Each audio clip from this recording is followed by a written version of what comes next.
تخلص، تخلص ایسا مختصر نام ہوتا ہے جو شاعر اپنے اصلی نام کی جگہ شعروں میں استعمال کرتے ہیں، اور تخلص عموماً آخری شعر میں استعمال کیا جاتا ہے۔ تخلص کی مثالیں ہیں، یہ تخلص کا نشان ہے، اسد اللہ غالب، مولانا الطاف حسین حالی، مولانا محمد حسین آزاد۔ اور تخلص کے لیے جب تخلص شاعر استعمال کرتا ہے تو اس کے اوپر یہ علامت لگانی ضروری ہوتی ہے جو کہ وضاحت کرتی ہے کہ یہ جو اسم ہے یہ تخلص کے طور پر استعمال ہو رہا ہے۔ کنیت، اصل نام کے علاوہ وہ نام جس کے پہلے ابو، ابن، بنت وغیرہ موجود ہو، ان کو کیا کہا جاتا ہے؟ کنیت۔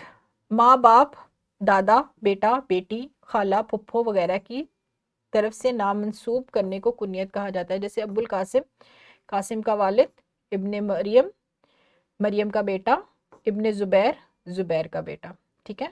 اور عرف، ایسے مختصر نام جو والدین پیار کی وجہ سے اصل نام کی بجائے پکارتے ہیں، جیسے مینا، گڈو، سنی۔ عرف کے پیچھے خوبی یا خامی ہونا ضروری نہیں، بعض اوقات اصل نام کو بگاڑ کر بھی عرف بنا لیتے ہیں، جیسے گاما، کامی، مانی۔ آپ کے بھی نام اسی طرح گھر والوں نے رکھے ہوں گے، تو جو گھر والوں نے آپ کے لیے ایک نام رکھا ہے وہ کیا ہے؟ عرف ہے۔ جیسے میرا نام ہنا ہے اور میرے گھر والے مجھے ہانی کہتے ہیں، تو کیا ہوا؟ یہ میرا عرف ہو گیا۔ تو یہ تھی اسم علم کی مثالیں جو دہرائی کے طور پر ایک مختصر سا جائزہ آپ کو پیش کیا گیا۔ اب بڑھتے ہیں اپنی سرگرمیوں کی طرف۔ معلم جماعت کو 5 گروہوں میں تقسیم کریں گے اور ہر گروہ کو اسم علم کی ایک ایک قسم تفویض کریں گے۔ بچوں بہت ہی دلچسپ اور مزیدار سرگرمی ہے یہ۔ آپ کو 5 بچے بھی نظر آ رہے ہیں، یہ 5 طالب علم نہیں ہے بلکہ 5 گروہ ہیں۔ ایک کو دے دیا گیا خطاب، لقب، کنیت، عرف، تخلص۔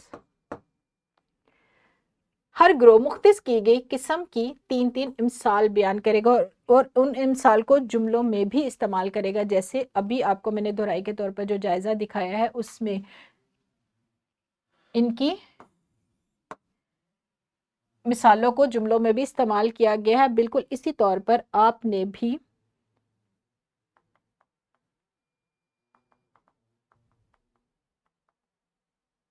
امثال جو بیان کرنی ہے ان کو جملوں میں بھی استعمال کرنا ہے۔ بہت مزیدار سرگرمی ہے، یہاں پر ویڈیو کو روکے اور اس سرگرمی کو سر انجام دیں۔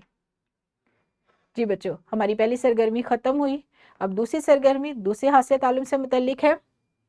سبق میں سے 5 ایسے الفاظ منتخب کریں جن کے گروہی الفاظ بن سکتے ہیں، اور ہر لفظ کے 2 گروہی الفاظ لکھیں اور انہیں جملوں میں استعمال کریں۔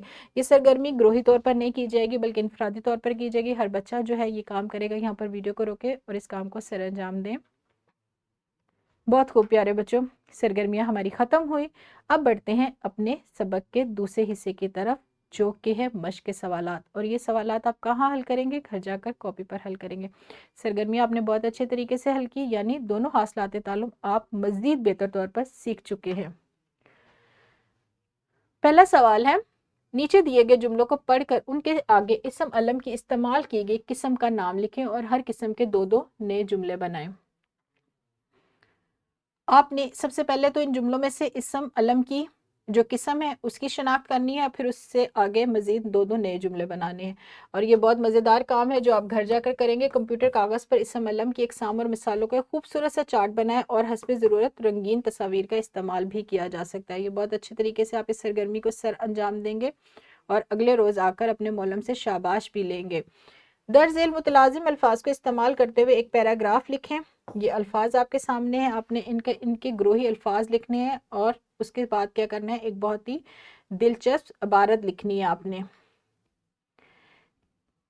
ایک ورک شیٹ بھی ہے جو دونوں حاصلات تعلم سے متعلق ہے۔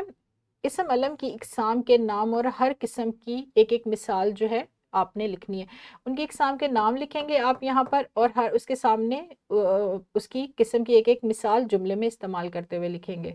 پھر اشتیاق احمد کی کتابوں کے نام ہیں، سفر ایک جزیرے کا، اندھیر نگری، خونی دعوت۔ یہ 3 کتابوں کے ان کے نام ہیں جو بچوں کے لیے لکھی گئی ہیں۔ ان کتابوں کے ناموں پر آپ آگے متلازم الفاظ لکھیں گے. سفر ایک جزیرے کا تو اس میں متلازم الفاظ آ سکتا ہے مسافر. ٹھیک ہے.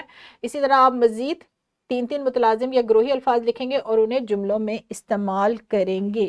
ورک شیٹ ہماری کہاں پر دستیاب ہوتی ہے؟ ورک شیٹ ڈسکرپشن میں موجود ہے اور لیسن پلان بھی ڈسکرپشن میں موجود ہے. اور آج کہ اس بہت ہی مزیدار اور معلومات سے بھرپور لیکچر کو ختم کرنے کا وقت آ گیا ہے. کل ملیں گے اس سبق کے ایک دوسرے لیکچر میں. تب تک اپنا بہت سارا خیال بھی رکھیے گا اور اپنے کام کو بھی مکمل کیجیے گا. اجازت دیجیے. خدا حافظ.